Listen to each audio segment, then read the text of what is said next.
Hey, what's good? My name is D. Elliott Woods, and you're listening to Fascination Street, the greatest podcast in the universe, hosted by the one and only Steve Owens. Yeah! AV in your ears, that's Ambush V, giving you this audio visual down the most interesting street in the world.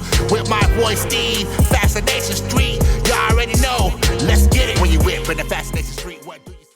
Welcome back, Streetwalkers. This episode is with actress Shelley Robertson. You have seen Shelley Robertson in Chicago Med, General Hospital, Fresh Prince of Bel-Air, the new one, NCIS and some of its other NCIS iterations, The Morning Show, Goliath, The Rookie, This Is Us, Shameless, Timeless, Agents of S.H.I.E.L.D., all of the things. Just a movie coming out. It is called Cora, Bora. Go check that out everywhere. She's still on The Fresh Prince of Bel-Air. And make sure to check her out in Double Cross as well. In this episode, we talk about her acting journey, how she became an actress, some of the struggles in that career, why she still takes acting classes, and what for. Like, why? Why is she still taking acting classes? She's so successful. She's been a continuously working actress for 30 plus years. Why is she still taking acting classes? Well, that was a question I had. She answers it perfectly. Of course, we do give a little bit of a shout out to previous guest and mutual friend D. Elliott Woods.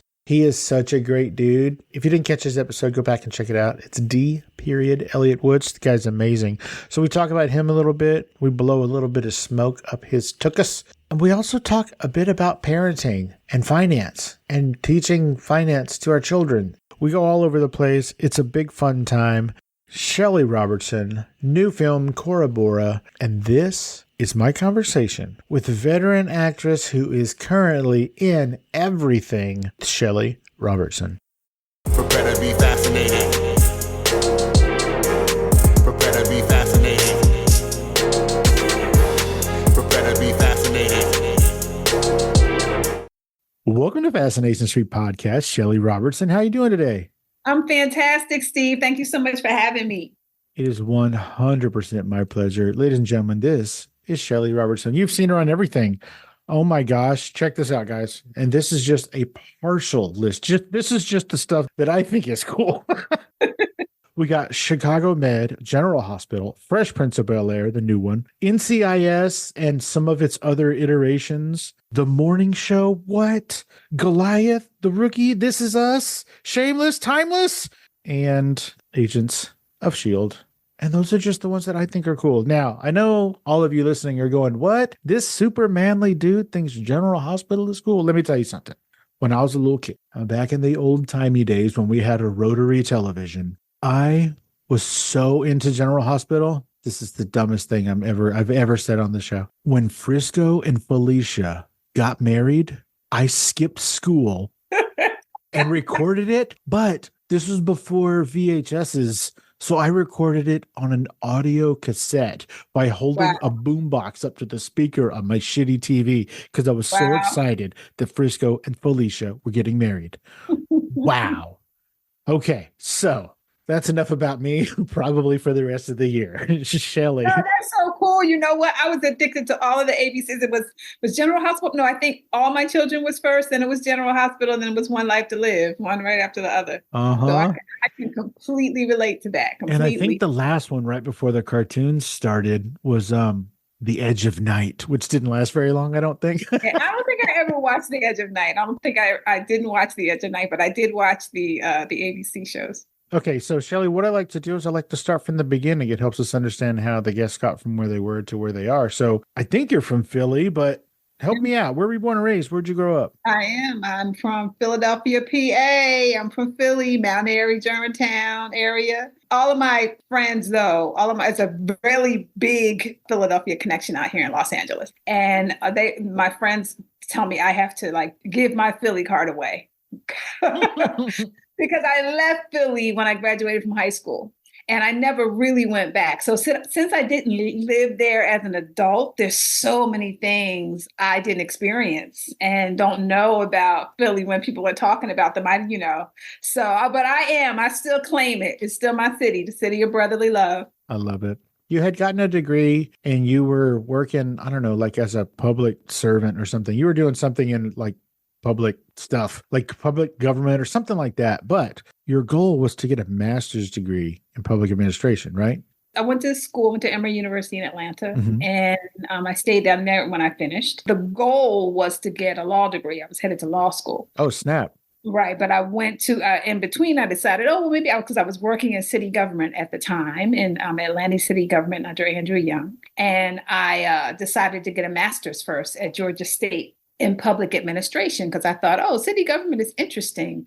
Maybe I can continue to do this at a higher level and then go on to law school.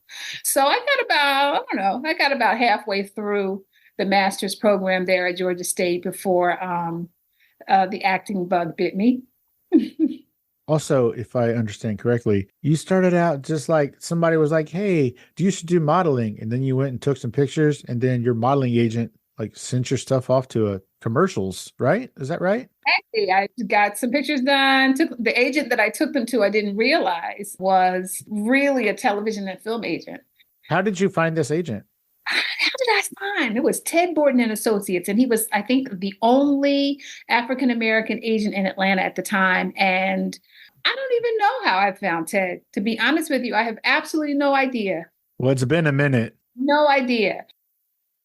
But he was definitely a top agent there in the city. He did everything, but I think he was primarily focused on television and film.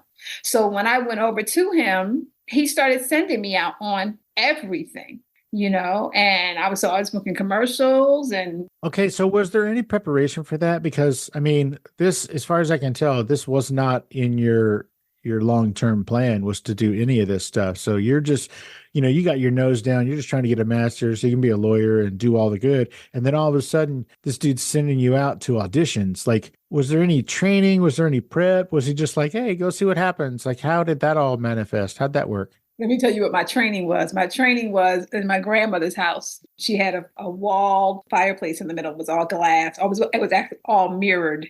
And there was a section at the very end where I would stand in between. And I was Diana Ross and the two other Shelleys in the reflection were the Supremes. And I would stand there all day and perform. That was my preparation. And I did do a lot of, I sang through high school. I sang and performed in college, even though Emory didn't really have that kind of stuff there. We just started doing things. So it was always in my blood. I come from a family of, especially my father's family, of performers and amazing singers and amazing artists. But it wasn't something that I considered a viable way to make a living. Who does that? So no. So actually, that was my training ground. I went in head first. So you said at your grandmother's house. So did she live in Atlanta? No. All my family's in Philadelphia. Oh, okay. So your training was, growing up and doing all those fun things. I love that you were Diana Ross and the Supremes all by yourself. Shelley's for the Supremes. This is an interesting fact, or as we say on this show, fascinating. Are you familiar with the Diana Ross song, Does Your Mama Know About Me? I think so. Basically, the song is about like a mixed race couple, and the guy is singing to the girl, like, do your parents know that I'm not the same color as you? Like, is this going to be a problem? And this was a big hit for Diana Ross. But little known fact, that song was written, you're going to love this, written by Tommy Chong from Cheech and Chong. That guy wrote that song back when he was with Motown before he even ever met Cheech. Oh, wow. What? Wow. Right? I have to look that song up. I want to hear that. That's nuts, right? Somebody, or she sang it as a solo? Ah, that's a great question. I think she sang it as Diana Ross. I don't think it was a Supreme song. I think it was just Diana Ross. I could be wrong, but I think it was just Diana Ross. But the song was originally sung by Bobby Taylor and the Vancouvers, and Tommy Chong was part of that band. So wild. And they were a Motown act. That's nuts. Fascinating. It is fascinating, right? I only know that because he was a guest on my show. So at one point, fairly early on, you did a TV movie of the week. It was like I don't know, Ditch Digger's Daughter or something like that. Not really early on, because I was in LA when I did The Ditch Digger's Daughters, starring Carl Lumbly and Victoria Dillard, and Kimberly Elise had just finished Set It Off, and Monica Calhoun, and who was in the Best Man series. And It was a pretty big deal. And Dule Hill's first job, I believe it was Dule Hill's first acting job. Oh my God. I'm in love with that man. Dule Hill is the bomb. Yes, he played the young Carl Lumley, yeah. That is wild. I went to school with, I don't know, his best friend, co-star, James Roday from Psych or whatever. Now, I say I went to school with him. We went to school at the same time in the same city at different schools. So it's not at all the same. Now, so right after you did that TV movie, on the set, you felt like you needed a little bit more training. And so then you got into an acting class that was taught by two dudes. One of them, I don't remember his name, and I'm unfamiliar with his work, but the other guy, the great Eric LaSalle. And you're not familiar with Michael Beach's work? Yes, you are. You just don't realize it. Am I? The hardest working man in Hollywood. There's no way. Oh. There's no way you don't know who he is. You should look him up on IG right now. Okay. Yes, Eric LaSalle and Michael Beach. It was the heyday of ER at the time. And I believe Mike Beach was actually on ER too as a recurring before he moved over to series regular on Third Watch. But, you know, they were coaching a lot of their friends. A lot of their friends would come to them for coaching. And so they decided, you know what, there's so many actors out here that don't know how to work. They don't have a craft. Okay, so what made you think that you needed, you're already booking things and you're doing great. So what made you think that you needed to take these classes? You know, honestly, it's probably a little bit of imposter syndrome. Oh, I know this dude. I'm so sorry to interrupt you. I know this guy. You do. This dude's in everything. I'm a crazy person. I know you know Mike Beach. Absolutely. Yeah, everybody. I'm insane. My apologies, Mike Beach. I know you're listening.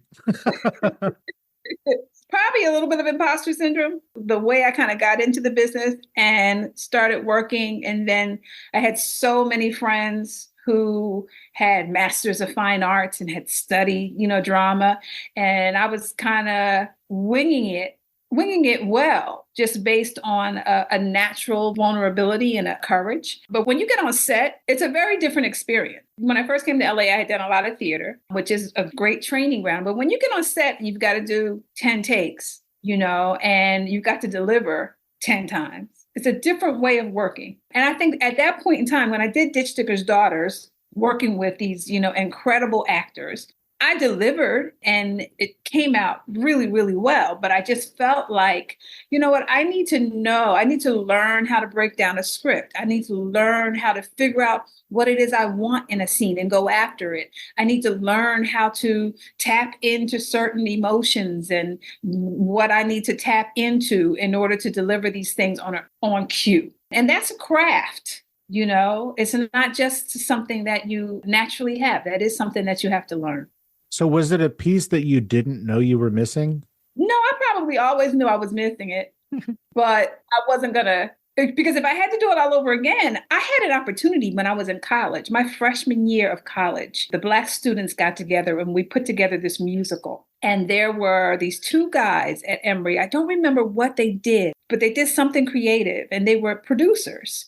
And when we put together this musical, after the first quarter, second quarter of freshman year, they asked me to take one of their projects on tour. This is my freshman year now. I'm not thinking about being an actor. They asked me then to take something on tour. If I had to do it all over again, I would have dropped out of college and gone. Wow. Don't listen to this, Shelley's parents. Oh, my goodness. If I had to do it all over again, I would have gone to USC or gone to Stanford. And I got accepted to NYU. I would have gone into NYU's drama program. If I had to do it all over again, I would have gone into an institution to study the craft for sure. I've talked to a lot of people who did, and most of them feel like they didn't really get anything out of it. Like you learn everything by doing it. And some of the most important things that they don't teach or didn't teach in those classes, they might now, but it's something that you touched on. I heard you in an interview a while back, especially like back in the heyday when you had, I don't know, 6, 7, 8 commercials nationally rolling at the same time. And granted, they didn't pay like they used to, but that's a lot of commercials to be going all at the same time. But then you'll go through periods where you've got nothing going. And so one of the things that a lot of people that I talk to wish was looked at more and taught in those acting classes and acting courses is how to manage your money. Because, you know, you go through these these peaks and valleys where you're super busy and you're doing all this stuff and you're, making all this money. And then all of a sudden there's a desert where you're not making any money and you have to manage all of those finances and I guess sort of prepare for those lean times. When was it that you kind of figured all that out? Or did you know from Jump Street that it was going to be like that? Tomorrow. Who figures that out? I mean, I honestly, I don't think, especially for myself, because I did kind of jump in head first. And not only did I jump into the business head first, but even when I got out here, I only was in LA maybe 2 or 3 years before I got married and started having children. So I had a family. So not only did I jump into the career on the deep end, but I jumped into the personal on the deep end too. So, a lot of what you talk about, I have had to learn the hard way, to be honest with you. I think everybody does. And if I'm being honest, I think that's the best way we can learn, right? Because if somebody like when I was a kid, I got married super young and every single person on the planet told me not to do it. But I was like, I'm smarter than y'all or whatever. Y'all don't know me. And so I did it and it was a huge mistake. But I think that, like a lot of things we just have to learn, by either trying or failing. And I think you learn more from failure than success, but I just feel like that's something that we all kind of have to learn. And even if they did teach it in classes, I don't think it would make such an impact as, going through it and being like, oh shit, how am I going to pay this bill? Because I blew through all my money and now I don't have any stuff going on right now. I agree with you. At the same time, and having 2 young creative adults, I do think there is an advantage to having somebody telling you, no, you need to be living ahead of yourself. So you need to make sure you not only have this month's rent, but make sure you have 2, 3, as much rent ahead of yourself as you can afford to do and still live and, enjoy yourself as well. Yeah, I do think it does matter having somebody there, even if it's not a parent. And many of us don't come from parents that know anything about that. They lived 9 to 5, so they certainly don't know anything about the creative life, right? Mm-hmm. But having a parent that does know about the creative life and having kids that did see me have to maneuver, eventually I became a single mother raising my children as a working actor. It has made a difference in their lives, having somebody say, sometimes they don't do it, but sure. It doesn't take them long. I would say this, it doesn't take them long to come back and say, you know what, you were right. And sometimes I have to be smart about it. Sometimes I have, I got my daughter, an accountant. So whisper in his ear, let him tell her, this didn't come from me. I'm just the mother, but it does matter. Or even if you don't have, a parent, I think a mentor is very important. But just taking an acting class last week, and I was telling my scene partner who has a lot of commercials running and she's doing really well. And we were having this conversation and I was really sharing with her. Don't count commercial money. Anything can happen. I did a major campaign for Samsung with the Danny Glover a few years ago, and commercial was running. I was making big money. And in 3 months, all of a sudden, it was when those Samsung phones started blowing up in people's pockets. Oopsies. Anything can happen. So I do think that having a mentor, it might mean that you don't have to make 10 mistakes. Maybe you only have to make 5. Or 3 if you're smart. But, you don't have to continue to keep digging yourself out of holes. Hey, Streetwalkers, here's a word from our sponsors. Introducing Loom Stupid, where fashion meets quirkiness. Whether you're looking for statement tees that spark conversations or funky pieces that add whimsy to your outfit, Loom Stupid has got you covered. Join the fashion revolution and express your unique style with Loom Stupid. Visit our exclusive website at www.loomstupid.com and discover a world of fashion that's brilliantly bizarre and undeniably chic. New designs are being added all the time. Loomstupid.com. Get your whimsy on with Loom Stupid. Because being silly is the new stylish. Let's get back into it. So along the lines of what you were talking about, where, you never know when a commercial is going to stop running or whatever, mutual friend D. Elliott Woods, Mhm. there's actually, I'm sure you know this and my audience should as well, but there's a D. Elliott Woods rule in commercials, or specifically with Walmart, because he had done a campaign with Walmart where he was, in their commercials. And then like a few years later, or maybe even the next year, they called him to do another campaign. And that commercial was supposed to run a lot, but it ran like once or twice.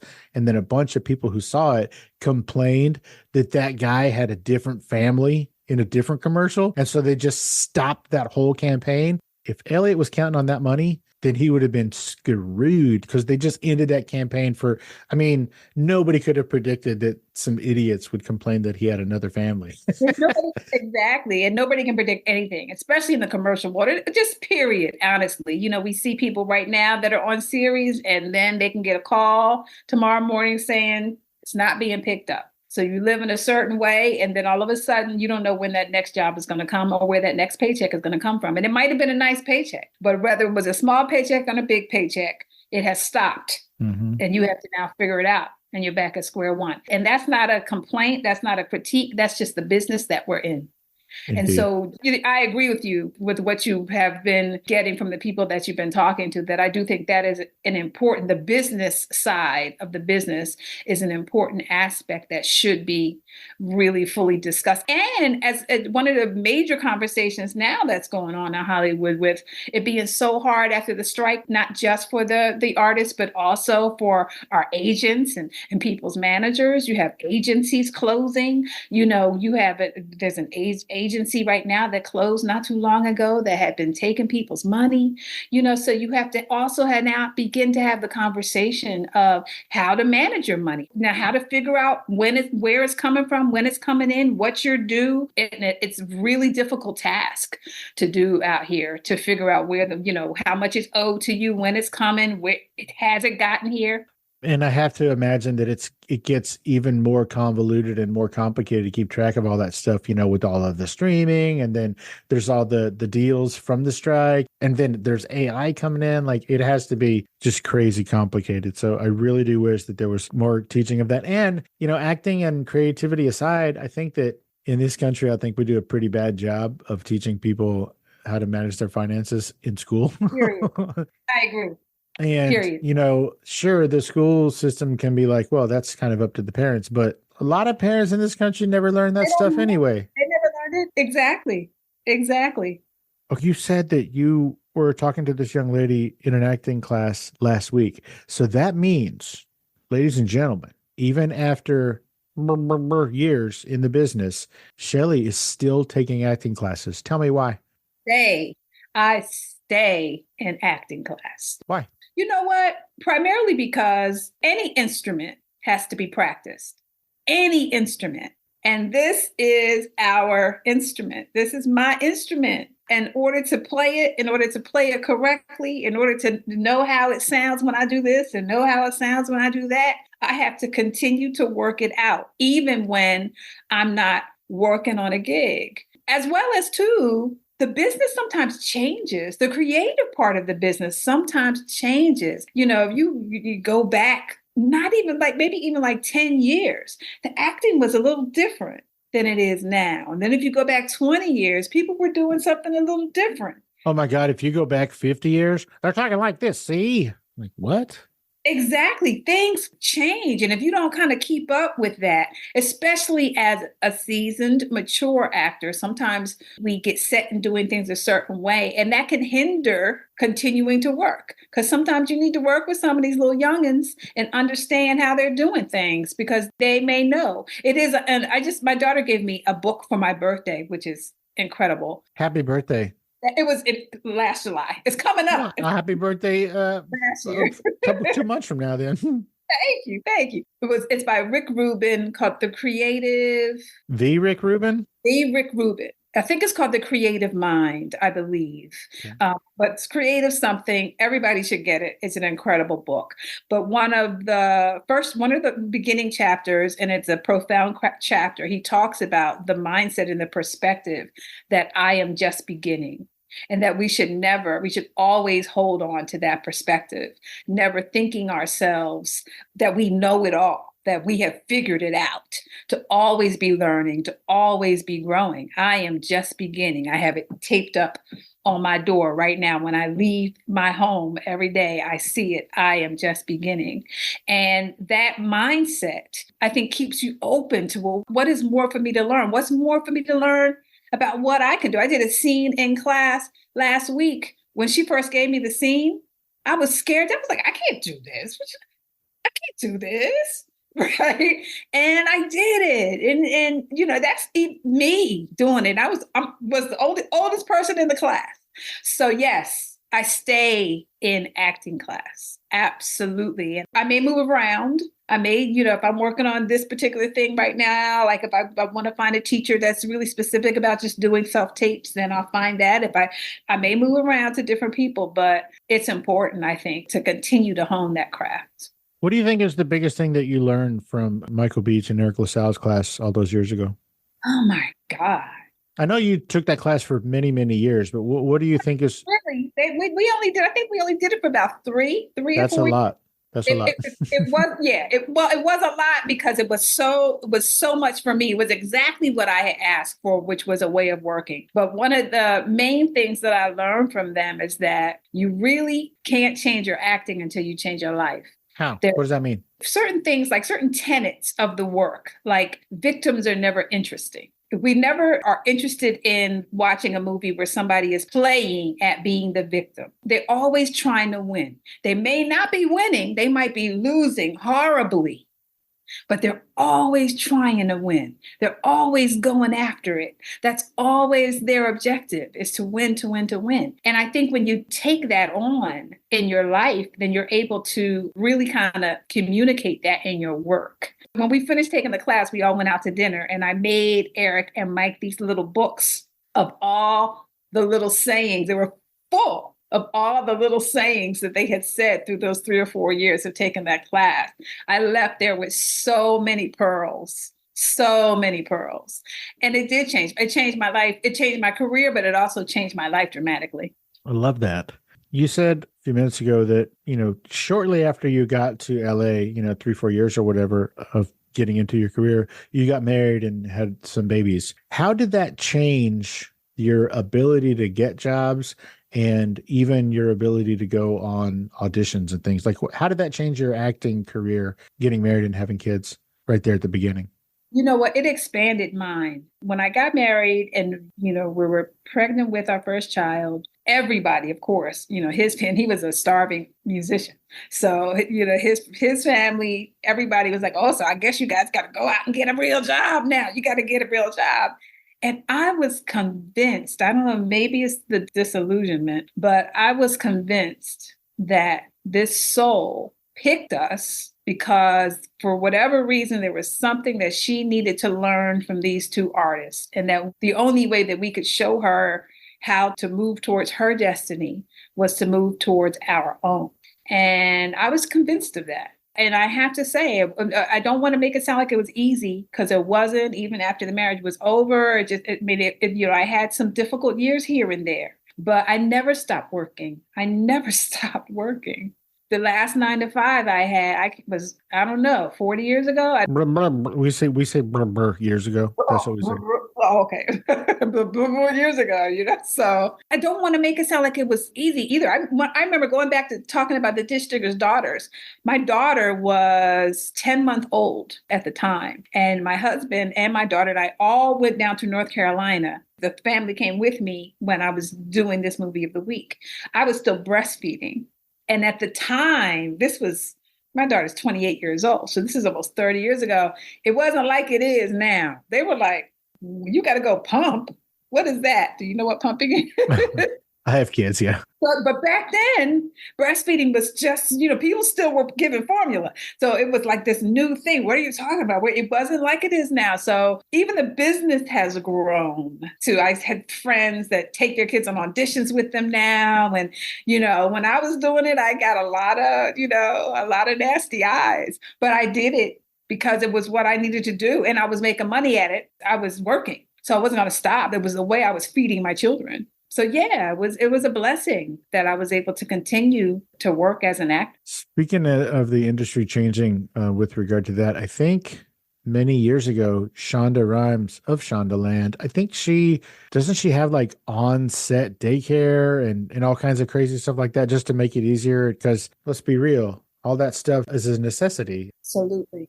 She did all that. Like, I mean, I'm not going to say she started it all, but I'm not going to say she didn't. Right. I mean, I know she did it for Grey's Anatomy. I'm not sure if she does it for all of her projects, but I'm sure that they still have it, so absolutely. That was an amazing thing to do. We mentioned him once before, but previous guest and mutual friend, D. Elliott Woods, he said, and I quote, "You will love her. Very busy actress. Probably 70% television shows, 25% commercials, 5% movies, whip smart, but hides it because for some, really intelligent women are frightening. Well-read and lives and breathes anything acting related." This is what this man said about you. Now, he also said you guys have known each other for 20 plus years. Y'all have even played husband and wife or boyfriend and girlfriend in several different projects. And you go over to his house when he has fight night parties or barbecues. So my question is, how do I get on that guest list? I want to go to these parties. I want to go to these barbecues. You got to ask Elliot that one. I'll put in a good word for you. I'm sure he's going to listen to this. And that's so kind. Thank you, Elliot, wherever you are. That's so kind. I appreciate it. I feel seen. Thank you, brother. Oh, that is so sweet. Speaking of seen, he wrote a book. It's called Rise of the Unicorn. I know you know all about it. That book is amazing. I can't wait for it to be turned into a film. I'm sure you're familiar with the project. Mm-hmm. What role are you going to play? I don't know. Whatever. I'll play production assistant. Whatever. I just want to be there and watch him do his thing. Writing anything is a feat. My daughter is a writer, and I am amazed at people that sit down to write. But to write a whole fiction novel. And a good one. Interesting. And then to do the audio book. And, I listened to it while I was doing my daily walks in the park. And I get back in the car and like, okay, I got to get back to that part. Just so proud of him. It's just a really wonderful thing. And I can't wait to see how far it goes. I know it's going to go far. It is going to go far. And I think I even told him, hey, bro, I will carry gaffer's tape and walk around on the set. I won't do anything or get anybody's way. I just want to be there. That is amazing. But enough about Elliot. I hate this question, but I have to ask it. What's going on right now? What do you got? Where can the people see you? I actually have a film out called Cora, Bora that I am in. Meg Stalter from Hacks is starring in it. I play JoJo T. Gibbs' mother in that, and it's fun. It's called Cora, Bora? Cora, Bora. Corabora. Cora, Bora. All right. I'm still in the second season of Bel-Air that is streaming on Peacock, and the last 2 seasons of Double Cross that is streaming on All Black. You can see me there. And I think I have a Volkswagen commercial running right now. So then a lot of people are seeing me in print. I've got an iBrandt's print ad that's running all over the place. So just trying to keep as busy as I can. So what I'm hearing is that you're everywhere. Just like your resume says, you were everywhere, you are everywhere, you're going to be everywhere. I'm going to be everywhere. So when are you going to quit acting? Just kidding. You can't. You're never going to. It's in your blood. Never. I see you've got a little bit of acting oozing out of your pores over there. Oh, never. I'll be live and breathe 100 years old, and you'll be like, when is that woman going to give it up? Here's something crazy. A few years ago, you started writing a book to help single parents, or maybe a parenting book in general. Did you ever finish it? I haven't finished it. No, like I just told you, writing is hard. That's why I so admire people that do it. I'm still kind of, I dibble and dabble with it. I have it. It's still happening. But no, I haven't finished it yet. Well, don't quit. I won't. Keep doing it. You got to finish that thing. Shelley, tell everybody where they can find you on social media. Please find me. I'm trying to up my followers. I am Shelley Robertson on IG. I am Shelley Robertson. Please come follow me. Come join the journey. Are you doing dances on TikTok and things? No dances on TikTok. IG is where you'll find me. IG. All right, cool. Well, Shelley, as we're heading out, is there anything I didn't ask you about or we didn't talk about specifically that you wanted to talk about today? I know we didn't cover everything, but did we cover enough? No, I think we talked about a whole lot of stuff. Thank you so much for having me. I enjoyed our conversation. It was 100% my pleasure. I know that this is going to be audio only for everybody listening, but guys, y'all are missing out. This woman is adorable. Oh, I should have done video. Oh my goodness. Shelley, happy birthday coming up. thank you so much. You know, I hope Cora Bora just breaks all the records and puts all the butts in the seats. Yeah, go see it. Oh my gosh. Shelley Robertson, thank you so much for taking the time out of your busy day and your hectic acting in everything schedule to hang out and let us get to know you a little bit better on Fascination Street. I really appreciate it. Thank you, Steve. I can't wait to hear it. Continue to stay fascinating. Thank you so much. You have a great rest of your week and try and stay cool this summer. Good Lord, it's going to be a hot one. Yeah, you too. Thank you so much. Bye. Bye-bye.